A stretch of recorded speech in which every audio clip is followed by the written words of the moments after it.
This is Esther chapter 6, and we have already spoken about the banquets, the two banquets that Esther has given to the king and to Mordecai, the king and to Haman. And Mordecai is really gotten under the skin of Haman. That is to say, Mordecai is at the king's gate. He doesn't recognize Haman as he comes out of the king's palace. He is just absolutely, Mordecai will not bow down to Haman. That's how it all started. And so Haman goes home after the first banquet. He talks to his wife and his friends. They suggest that he has a gallows built to hang Mordecai on. We don't know what exactly the type of hanging that they did. Some commentators say that it was just like in the Westerns, that they hung him with a rope 75 feet high.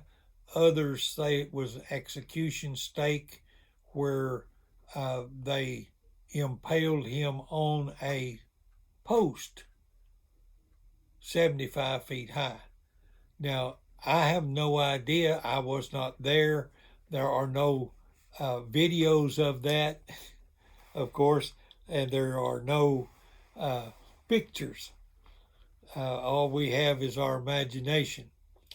But we're going to start today in chapter 6 of Esther. We know that the gallows were built.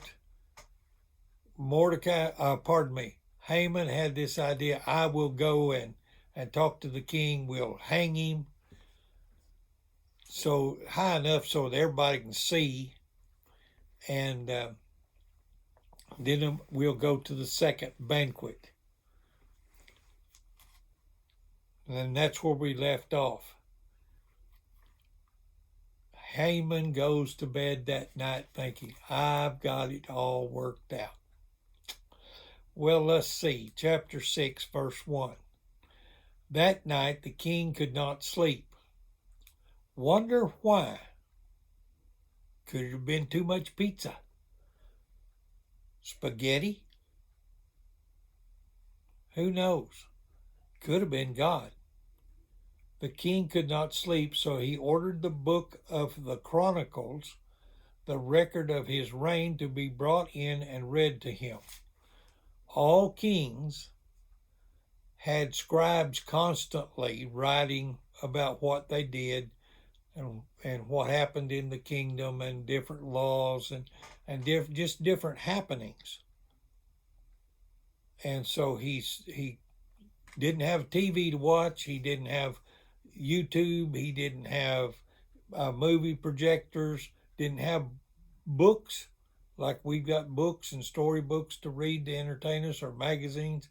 He could not read, didn't have those type of books, so he ordered that the chronicles of his kingship be brought in and read. Verse 2, it was found recording there that Mordecai had exposed Bigthana and Teresh, two of the king's officers who guarded the doorway, who had conspired to assassinate King Ahasuerus. The king asked this question, what honor and recognition has Mordecai received for this? The king asked.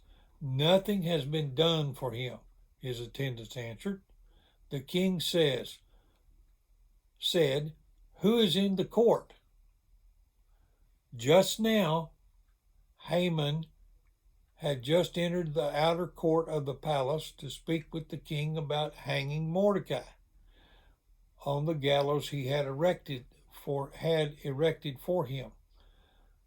His attendants answered, the king's attendants. They said, oh, Haman is standing in the outer court. Bring him in, the king ordered. Then Haman entered. When Haman entered, the king asked him, "Now, Haman, what should be done for the man the king delights to honor?"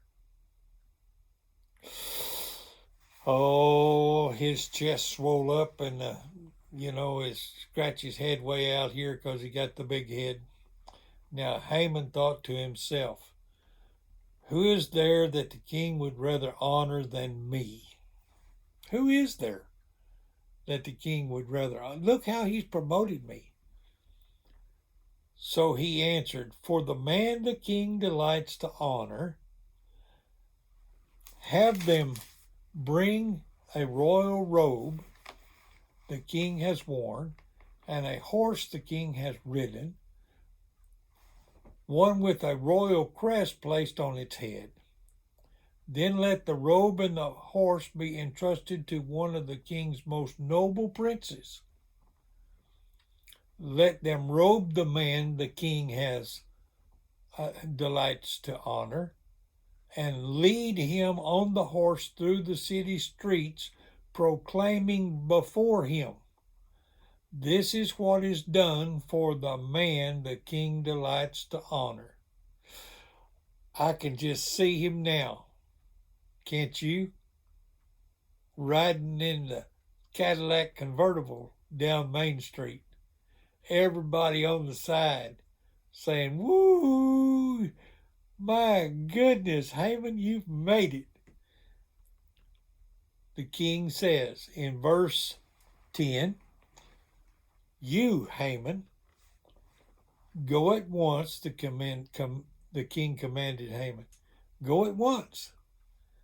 Get the robe and the horse and do just as you have suggested for Mordecai the Jew, who sits at the king's gate. Do not neglect anything you have recommended." You talk about getting swatted with the telephone pole. But it was an order from the king. And he is under the king's orders. So Haman got the robe and the horse, the one with the crest on its forehead. He robed Mordecai and put him up on the horseback and led him on horseback through the city streets. And every few minutes he had to proclaim before him, "This is what is done for the man the king delights to honor. This is what is done for the man the king delights to honor. This is what is done for the man the king delights to honor." Verse 12, "Afterward, Mordecai returned to the king's gate, but Haman rushed home." He goes in the door. He's kicking the cat. He's screaming at the dog. He is screaming at everybody in the house. He's telling them, "Man, I have had the worst day of my life."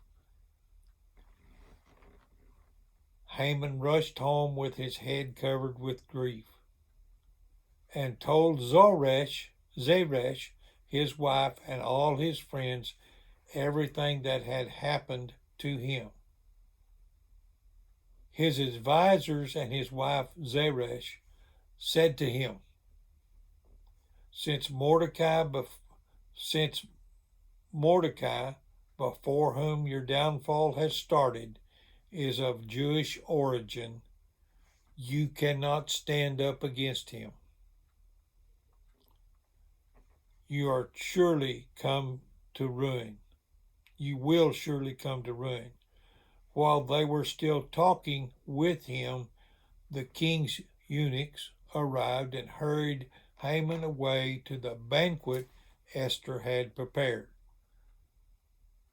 So here he has told them everything that's going on.